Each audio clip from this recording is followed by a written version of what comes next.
YouTube channel GK search engine पर। तो दोस्तों, आज के इस वीडियो में हम बात करेंगे राजस्थान नगर पालिका अधिनियम 2009 से संबंधित 10 महत्वपूर्ण प्रश्न की। तो पूरा वीडियो बहुत ध्यान से देखना। वीडियो की जो पीडीएफ फाइल है वो आप वीडियो के डिस्क्रिप्शन बॉक्स से टेलीग्राम चैनल का लिंक दिया हुआ है, जहां से आप डाउनलोड कर सकते हैं। तो ये छठा पार्ट है। इससे पहले 5 वीडियो जारी किए जा चुके हैं और पीडीएफ फाइल भी आपको टेलीग्राम चैनल पर मिल जाएगी। तो चलिए स्टार्ट करते हैं। तो कल के वीडियो में मैंने आपसे क्वेश्चन पूछा था, जो था राजस्थान नगर पालिका सामान्य क्रय और अनुबंध नियम 1974 के अनुसार निविदा प्राप्त करने की प्रक्रियाओं में सीमित निविदा का कार्य का जो तात्पर्य है वो क्या है।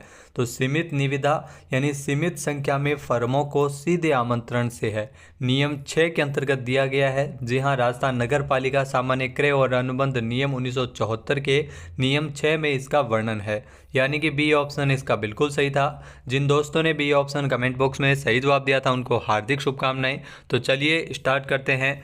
तो पहला क्वेश्चन है, राजस्थान नगर पालिका अधिनियम 2009 के तहत अध्यक्ष के विरुद्ध, ध्यान रखना, अध्यक्ष के विरुद्ध अविश्वास प्रस्ताव के संबंध में निम्नलिखित कथन पर विचार कीजिए।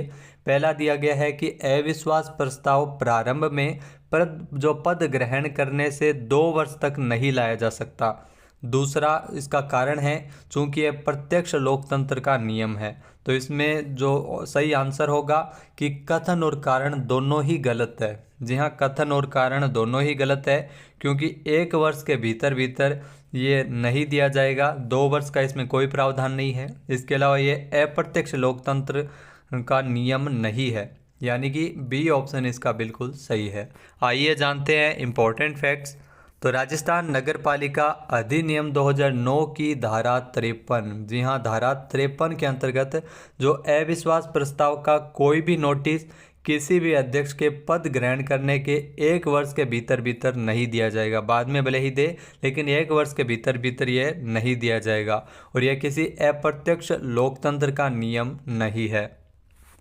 नेक्स्ट है, राजस्थान नगर पालिका अधिनियम 2009 की धारा 200 किससे संबंधित है। तो धारा 200 का संबंध है वो राजस्थान नगर पालिका अधिनियम में नालियों आदि पर नगर पालिका नियंत्रण से संबंधित है, यानी कि डी ऑप्शन इसका बिल्कुल सही है। आइए जानते हैं इम्पोर्टेंट फैक्ट्स। तो राजस्थान नगर पालिका अधिनियम 2009 की धारा 200 के अनुसार नगर पालिका के भीतर समस्त मल नालियां, शौचालय, फ्लश शौचालय, घरों की नालियां और मलकूप नगर पालिका के सर्वेक्षण और नियंत्रण के अधीन है। तो धारा 200 के अंतर्गत दिया गया है। नेक्स्ट क्वेश्चन है, राजस्थान नगर पालिका अधिनियम 2009 के अनुसार नगर पालिका के किसी सदस्य को सदस्य बनने के लिए कितने समय के भीतर भीतर पद की शपथ लेना आवश्यक है। तो इसमें 1 माह के अंदर अंदर शपथ लेना आवश्यक है। जो प्रथम बैठक है नगर पालिका की, उसे अधिकतम 1 माह की कालावधि के भीतर शपथ लेनी अनिवार्य होती है, यानी कि डी ऑप्शन इसका बिल्कुल सही है। आइए जानते हैं इम्पोर्टेंट फैक्ट्स। तो राजस्थान नगर पालिका अधिनियम 2009 की धारा 37, जी हाँ, धारा 37, जिसके अनुसार कोई भी नगर पालिका सदस्य नगर पालिका की प्रथम बैठक की तारीख से 1 माह की कालावधि के भीतर भीतर यदि शपथ ग्रहण करने में विफल रहता है, नहीं लेता है, तो ये समझा जाएगा कि उसने अपना स्थान रिक्त कर दिया है, यानी 1 माह के भीतर भीतर शपथ लेना अनिवार्य होती है। परंतु ऐसी कालावधि को विचार में नहीं लिया जाएगा जिसके दौरान ऐसा सदस्य विचाराधीन कैदी या निरुद्ध व्यक्ति या राजनीतिक कैदी के रूप में जेल में रहा था। नेक्स्ट क्वेश्चन है, राजस्थान नगर पालिका कार्य संचालन नियम 2009 के प्रावधानों के अनुसार नगर पालिका की जो बैठक है, जो उसकी अध्यक्षता किसके द्वारा की जाएगी। तो राजस्थान नगर पालिका जो कार्य संचालन नियम 2009 के अनुसार प्रावधानों के अनुसार नगर पालिका की जो बैठक है उसकी अध्यक्षता की जाएगी नगर पालिका के पीठासीन अधिकारी के द्वारा, यानी कि बी ऑप्शन यहाँ पर बिल्कुल सही है। आइए जानते हैं इम्पोर्टेंट फैक्ट्स। तो राजस्थान नगर पालिका कार्य संचालन नियम 2009 के प्रावधानों के तहत नगर पालिका की बैठक की अध्यक्षता पीठासीन अधिकारी के द्वारा की जाएगी। पीठासीन अधिकारी से अध्यक्ष या उसकी अनुपस्थिति में उपाध्यक्ष के द्वारा की जाएगी और दोनों की अनुपस्थिति में ऐसी बैठक में उपस्थित सदस्यों द्वारा चुना गया कोई सदस्य भी प्रेरित होगा तो उसके द्वारा इस बैठक की अध्यक्षता की जाएगी। अगला क्वेश्चन है, राजस्थान के वर्तमान नगर पालिका संबंधित उपबंधों के अनुसार यदि किसी नगर पालिका और किसी अन्य कानूनी बोर्ड के बीच किसी विवाद का हल नहीं हो पाता है तो उस विवाद पर किसका विनिश्चय अंतिम होगा। तो इसमें राजस्थान सरकार का जो निश्चय है वो अंतिम होगा, यानी कि सी ऑप्शन इसका बिल्कुल सही है। आइए जानते हैं इंपॉर्टेंट फैक्ट्स। तो राजस्थान नगर पालिका अधिनियम 2009 की धारा 324 जिसके अनुसार किसी नगर पालिका और किसी नगर विकास न्यास या नगर विकास प्राधिकरण, आवासन बोर्ड या किसी अन्य कानूनी बोर्ड के बीच कोई विवाद हो जाता है, यदि सौहार्दपूर्ण ढंग से विवाद नहीं हल होते हैं तो उसे राज्य सरकार को निर्दिष्ट किया जाता है। तो ऐसे मामलों पर राज्य सरकार का जो विनिश्चय है वो अंतिम रहेगा। तो ये धारा 324 के अंतर्गत दिया गया है।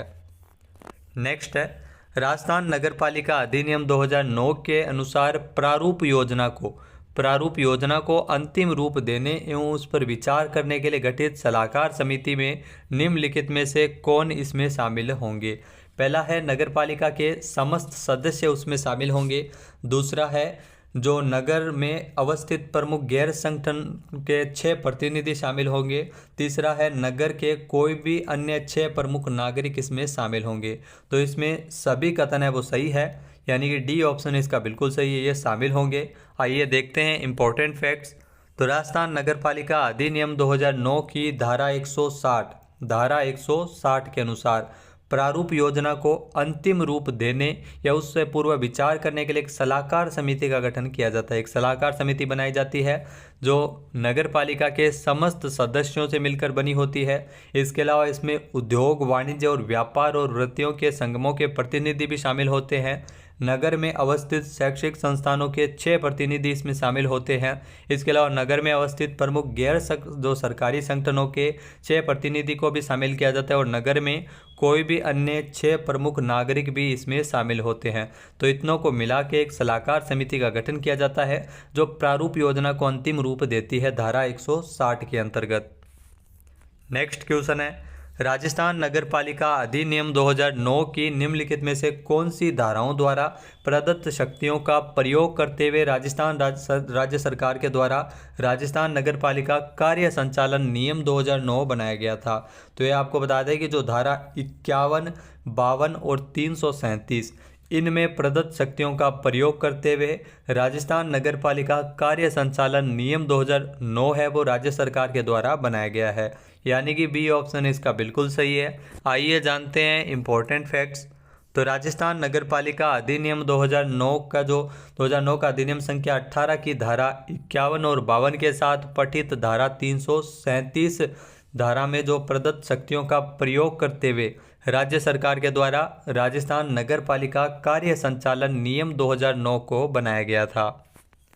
नेक्स्ट क्वेश्चन है, राजस्थान नगर पालिका अधिनियम 2009 की किस धारा में नगर पालिका द्वारा अग्निशमन दल की स्थापना और उसका रखरखाव से संबंधित उल्लेख मिलता है। तो आपको बता दें कि राजस्थान नगर पालिका अधिनियम 2009 की अगर बात की जाए तो इसमें जो धारा 256 के अंतर्गत ये दिया गया है, यानी कि बी ऑप्शन इसका बिल्कुल सही है। आइए जानते हैं इंपॉर्टेंट फैक्ट्स।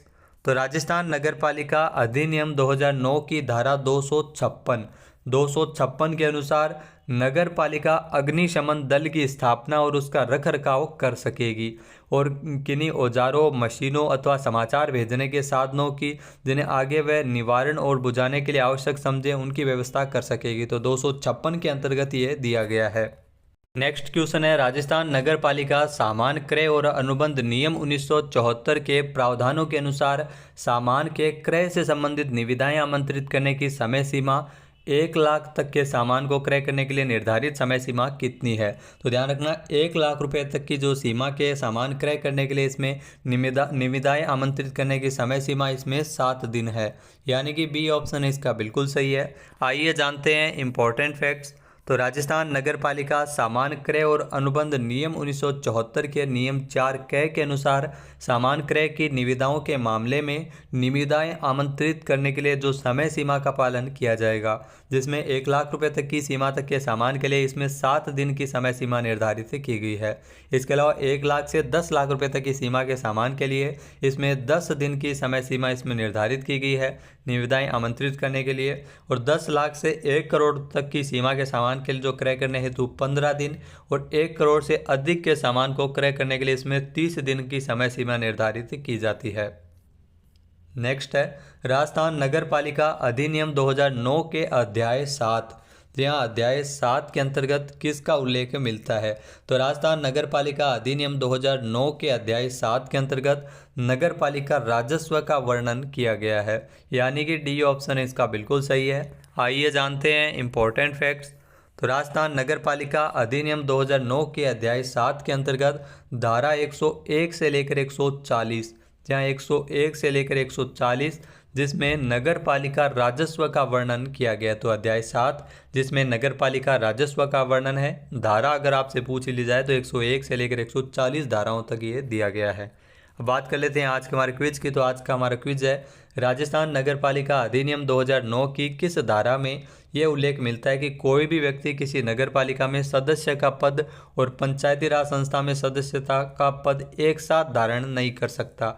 एक बार फिर से सुनिएगा, राजस्थान नगर पालिका अधिनियम 2009 की किस धारा में यह वर्णन किया गया कि कोई भी व्यक्ति किसी नगर पालिका में सदस्य का पद और पंचायती राज संस्था में सदस्यता का पद एक साथ धारण नहीं कर सकता।